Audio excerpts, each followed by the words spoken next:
The quake struck the north of the tourist island of Lombok at about 6:45 p.m. local time, so just after dark. It was very powerful, a magnitude of 7, and fairly shallow as well, just 15 kilometres deep. So it triggered a tsunami warning for local coastlines, which after some time was lifted. But for a while there, many coastlines around the area were very frightened indeed. I spoke to a source on the ground in the Gili Islands nearby, and that source told me that hundreds of locals and tourists fled to high ground, which wasn't very high. Some of them were huddled in the dark, wearing life vests and praying after each aftershock.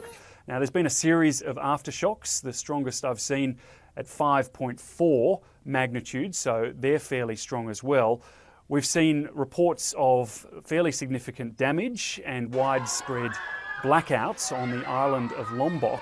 And the quake was so powerful that it was felt right across the island of Lombok, but also in the neighbouring island of Bali as well. Lots of reports of tourists there running out of their hotels for safety. I'll be in touch with the President Widodo today, and we'll offer all assistance that is available.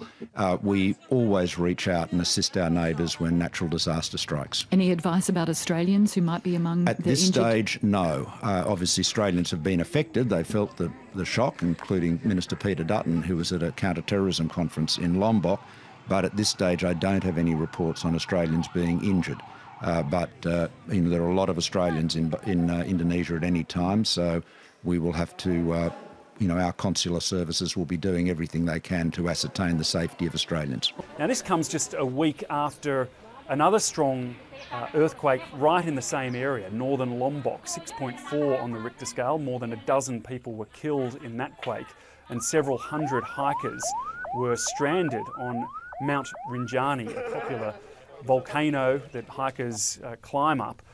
It's very popular with tourists. So this is the second earthquake to strike the region in a week, and authorities are urging all of those nearby to exercise caution.